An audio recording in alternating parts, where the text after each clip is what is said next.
tant attendu. Oh là là, elle est magnifique la télévision.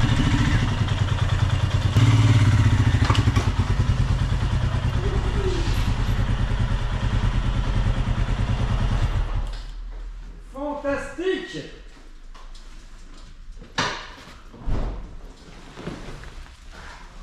Voilà. Bon, bah, il n'y a plus qu'à maintenant. Ça y est? Il n'y a plus qu'à ouvrir la bête. C'est l'heure. Bonjour à toutes et tous. Eh bien, aujourd'hui, ma petite chaîne YouTube Le Nez dans le Moteur n'aura jamais si bien porté son nom. En effet, nous allons mettre le nez, mais aussi les mains dans le moteur. Après 55 000 km parcourus à son guidon, nous avons eu l'idée, saugrenue avec Benjamin, de voir ce qui s'est passé à l'intérieur pendant tous ces kilomètres. Je vous rappelle qu'il s'agit d'un petit monocylindre de 411 cm3 et de 24 chevaux qui a roulé quasiment tous les jours pendant 2 années. Nous allons tout vous montrer, tout vous raconter, mais avant cela, je vous propose une petite rétrospective des 55 000 km parcourus à son guidon. A tout à l'heure.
Depuis juillet 2020, mon Himalayan a parcouru plus de 55 000 km.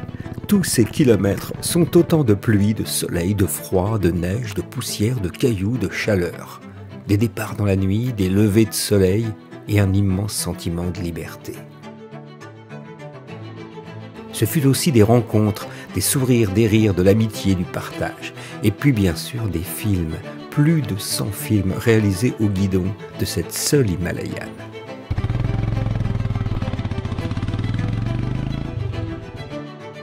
Ma brave et courageuse moto s'est révélée tout au long de ces kilomètres une fantastique partenaire. Elle en a vu de toutes les couleurs, chargée ou pas, en solo et en duo, faire 800 km d'une seule traite par autoroute sans sourciller, refaire ce même trajet aller-retour, mais cette fois avec une passagère, sans oublier nos 40 kg de bagages. Rouler des jours entiers sous des trompes d'eau ou par des chaleurs inhumaines frôlant les 50 degrés, franchir les plus hauts cols routiers des Alpes et des Pyrénées, toujours à deux et toujours chargés.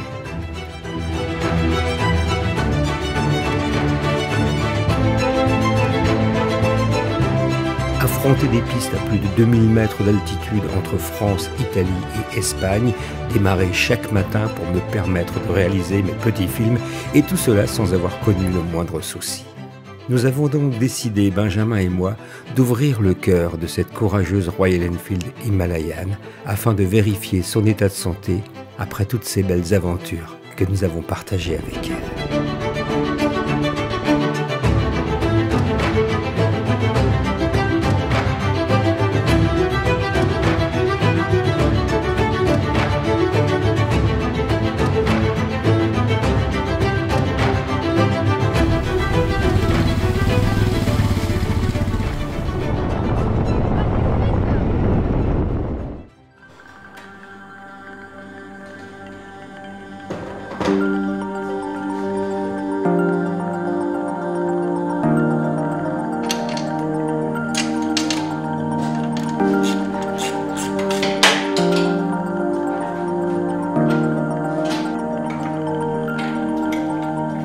Il est à présent trop tard pour reculer. Nico est à la manœuvre et plus rien ne pourrait l'arrêter. Inexorablement, la mécanique de mon Himalayan se déconstruit sous l'œil de ma caméra. Pourquoi lui infliger ça? Une si lourde opération alors qu'elle n'avait présenté aucun signe de faiblesse. Sans doute la curiosité, l'envie de voir, de comprendre pourquoi et comment cette petite machine de 24 chevaux se révèle être une extraordinaire voyageuse. À l'heure où la course à la puissance, à l'étalage technologique est la règle, le petit monocylindre Royal Enfield prône l'humilité. Les mastodontes actuels destinés à l'aventure feraient sans doute rire Florence Blankiron et Teresa Wallach, partis de Londres en 1934 pour rejoindre Cape Town en Afrique du Sud avec un monocylindre attelé à un side watsonian. Qu'allons-nous découvrir dans les profondeurs mécaniques de cet Himalayan? En posant cette question, je pense déjà détenir la réponse, car je l'ai eue en empilant les kilomètres à son guidon. De la simplicité liée à sa robustesse et rien d'autre. Ah si, elle distille également le doux parfum du voyage. Mais celui-ci ne nécessite pas une opération à cœur ouvert, oh non. Il suffit de l'enfourcher, de partir et de laisser sur le bord de la route vos certitudes d'hier.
Pour le néophyte que je suis, voir le moteur de sa moto s'échapper du cadre est un événement exceptionnel. C'est autant effrayant qu'excitant. Posé seul sur l'établi, il devient une sculpture. Serait-ce de l'art ?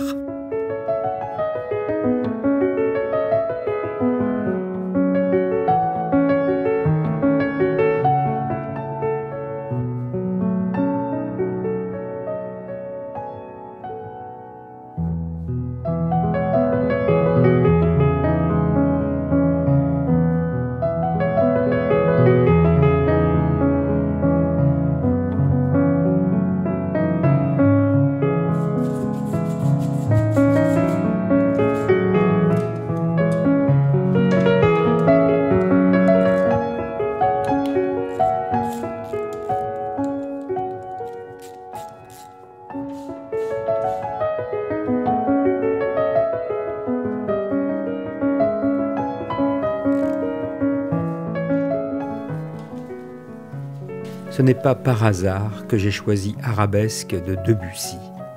Ce merveilleux morceau de piano a le pouvoir de dissiper les inquiétudes. C'est bien quand on se demande si ce joli moteur fera encore entendre sa voix. Mais au fond, je le sais, il est entre des mains expertes et le petit mono repartira de plus belle pour de nouvelles aventures. Je croise les doigts.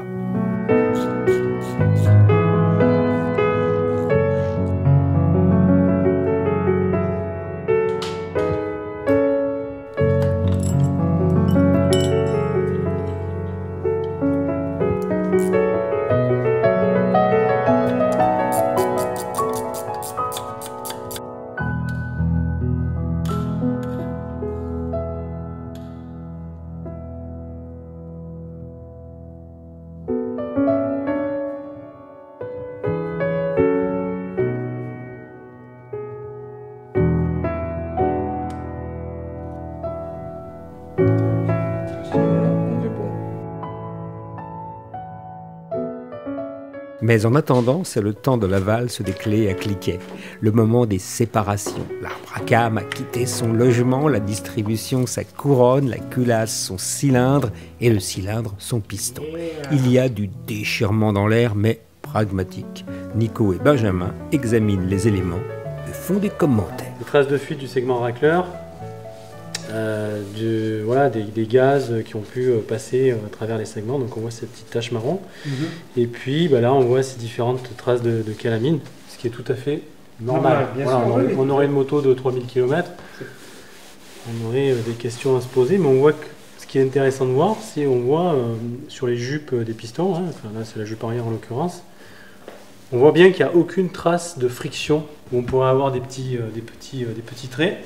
On voit cette petite partie grisée qui est un traitement de surface anti-friction. Et lui, on voit bien qu'il est propre.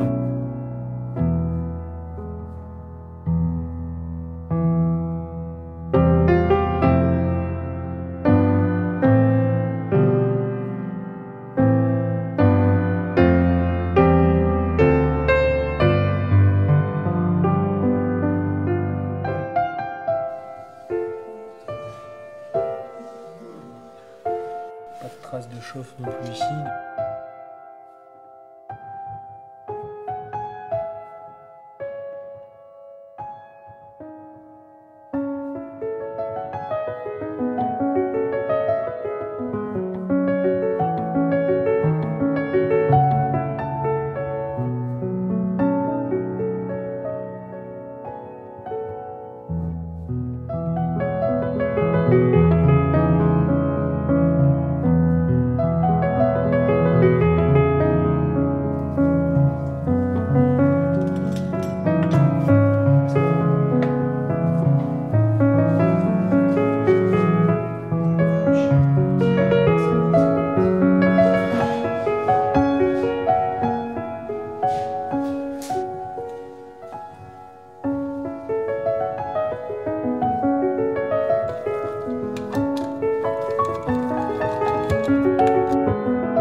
Voilà, Nico a terminé de démonter l'intégralité du moteur de mon Himalayan.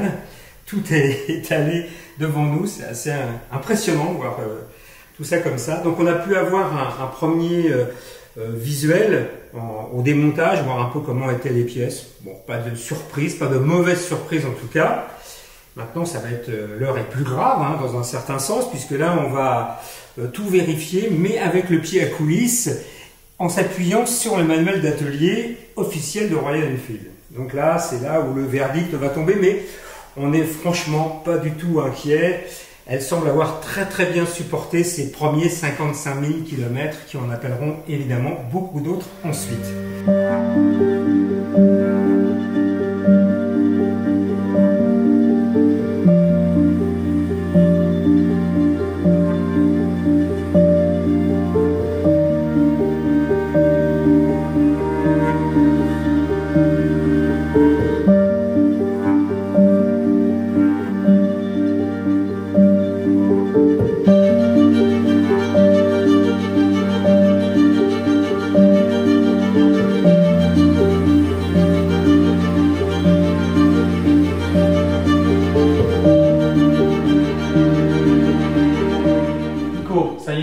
Attaquer les contrôles, donc tu peux nous en parler? Ouais, on a commencé par contrôler donc vilebrequin, boîte de vitesse. Oui. Tout est ok, il n'y a pas de traces d'usure au niveau de la bielle, elle est comme neuve. C'est propre. Boîte de vitesse également, les fourchettes sont propres, pas de traces d'usure sur le dessus. Oui, c'est très propre sur la portée ici. Donc tout va bien, aucune mauvaise surprise. Rien à signaler. Non. Donc démarreur, rotor d'alternateur, bon là il n'y a pas de contrôle, enfin il n'y a rien à dire, pas d'usure. Sur la cloche d'embrayage, on a remarqué quelque chose? Quelques traces d'usure donc sur les guides, avec le déplacement des disques, mais rien d'anormal, tout est ok. Ok. Également sur la noie, pareil, voilà, quelques traces. Déplacement des disques voilà. Également. Donc, une usure normale. Hein, usure normale avec le kilométrage, donc, rien à signaler. Combien je peux faire de kilomètres encore avec cet embrayage, alors s'il est déjà un petit peu marqué? Ouais, c'est difficile de te dire en chiffres. Mais il va faire 80 000 Ah, mais largement, il va faire au moins la même chose sans problème. Ouais. Disque d'embrayage, donc pour bien faire, on a pris un kit disque neuf pour pouvoir relever la mesure. On est à combien? À 3,2 mm sur un disque neuf. Donc sur le disque de notre Himalayan de 55 000 km, on arrive à relever quoi comme usure? On a 3 mm sur un disque qui a 55 000 km. Ah, c'est bien. Voilà. Moi je suis à la page là, donc de l'embrayage, on est en tolérance limite à 2,8 mm. Pompe à huile. Il n'y a rien à signaler, il n'y a aucune trace dessus, elle est nickel. C'est comme neuf, ça n'a pas bronché. Pour ce qui est de la distribution, patin, bon, patin, il n'y a pas d'usure dessus. Du tout. De toute façon, c'est préconisé 50 000 km. Remplacement de la distribution, c'est-à-dire chaîne, patin et tendeur de chaîne. Tendeur distri à 50 000. La partie soupape par bras câble, bon, là les câbles, on voit bien que pareil, hein, c'est neuf. Hein, donc une lubrification parfaite. Les soupapes, l'étanchéité, donc on a vu au démontage, là, l'étanchéité était bonne, il n'y a pas beaucoup de calamine dessus, ce qui est normal avec ce kilométrage, il y a quelques petites traces, mais la calamine qui s'enlève facilement. Piston, quelques traces de calamine tout à fait normales, on va en reparler de tout ce haut moteur. Ouais. Donc on va aller sur l'établi et puis on va prendre des mesures d'usure sur les pièces mobiles du moteur, notamment le jeu à la coupe des segments. Sur les segments. C'est parti. Donc, le cylindre est là, démonté. Qu'est-ce que tu peux nous dire sur la chemise? Sur la chemise, on a deux petites traces, ouais. Donc dues à l'usure du moteur avec 55 000 km. Aucune incidence? Aucune incidence, il n'y a pas d'arrachement de matière. Donc ces deux petites traces vont partir, on va faire le déglaçage du moteur. Ouais. Donc il n'y aura aucun souci pour le remontage. Très bien. Qu'est-ce qu'on peut voir, constater sur ce piston? Là on a l'opportunité d'avoir un piston neuf, donc on va pouvoir les comparer. Donc sur le piston, on peut constater quelques micro-rayures dues aux impuretés qui sont passées dans l'huile. Mais il n'y a pas d'arrachement de matière, donc c'est plutôt positif, il est en bon état. Alors comment tu fais là, pour mesurer les segments là, en fait là, tu l'as mis dedans, c'est ça? C'est ça, tu le mets dans le cylindre et on va mesurer le jeu à la coupe. Ouais. C'est le petit écart qui est sur la fermeture du segment avec un jeu de cale. Donc la tolérance minimum, on est à 0,7. Ouais. Et là actuellement, donc sur ton segment, on a 0,3 mm. D'accord. Donc là du coup on va mesurer donc, le jeu entre le cylindre et le piston. Donc la tolérance maximum limite constructeur, donc on est à 0,10 mm. Et là actuellement donc je peux pas aller plus haut que 0,05 mm. Donc encore une fois on est dans les tolérances et tout va bien. Là, on entend bien. Voilà, là on est en première, on a la première qui est enclenchée. Radio up and the blinds pulled down. You love it when nobody's around. Voilà, c'est calé. I wanna call out my town, but you bite my lip, don't make a sound. I'll be damned if I'm leaving without you.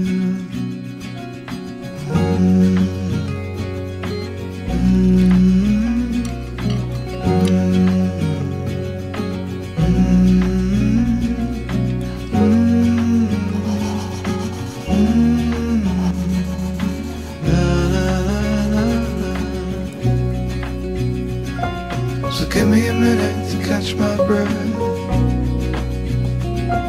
Take what's yours, I'll take what's left. I'm used to coming up second best, always fail to pass the test. I'll be damned if I'm leaving without you.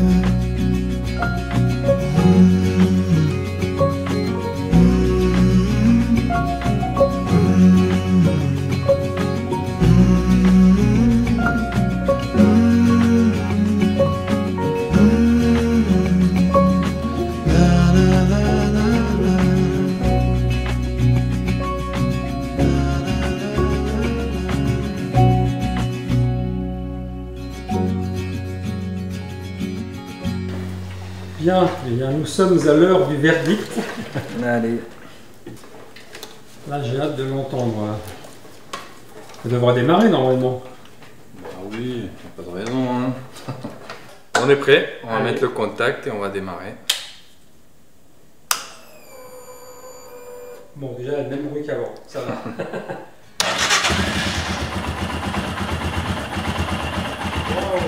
Parfait. Parfait, l'horloge. Bien. Ah, génial. Super. Merci Nico pour ce travail. Avec plaisir. C'est vraiment Ouais, évident quand même. Tout ça en temps record, hein, parce qu'il a fallu quand même travailler vite. Vite et bien. C'est ça, surtout bien. Ouais, surtout bien. La séance de mécanique est terminée. Le bilan, c'est très simple. Rien d'extraordinaire, hein, finalement.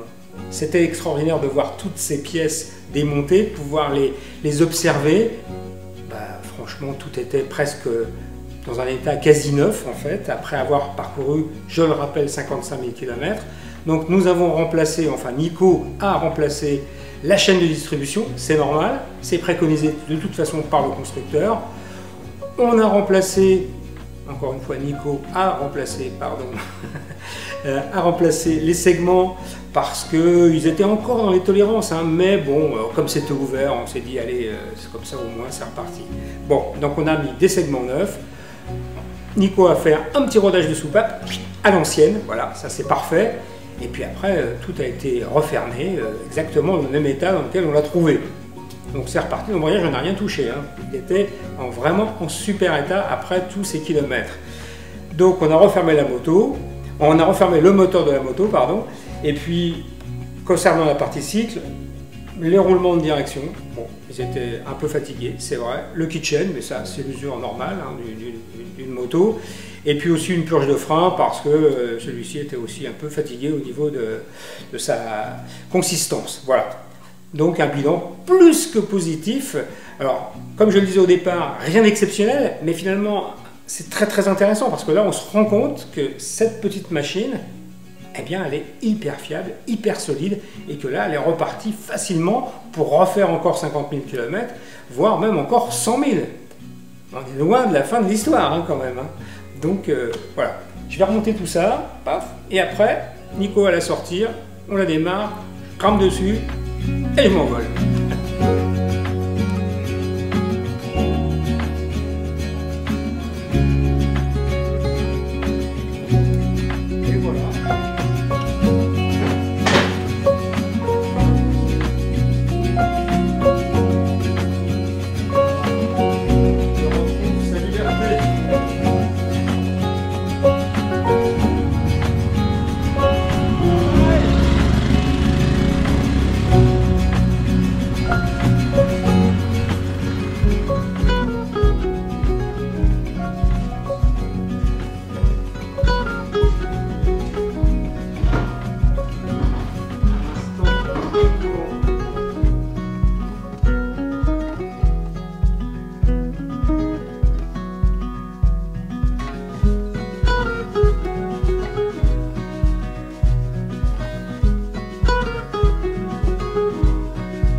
des traces de calamine dans ce cas-là qui sont assez importantes, mais ça je pense que c'est quand même dû à une utilisation bas régime, enfin la conduite d'un vieux, tu vois, c'est plus... Il nous calamine, Dominique nous calamine les pistons. Parce qu'il faut remonter maintenant, hein. Il va falloir remonter tout. Eh ben dis donc, il y a du travail. Hein. Bon, on va y aller. Hein. Comment ça, laisser faire. Comment ça vous allez y aller? On va laisser faire le remontage. Dominique, oui. On y va, nous. Tu éteindras? Bien sûr. Oui, je vais tout remonter tout seul. Mais on peut remonter dans d'autres ordres où c'est pas grave?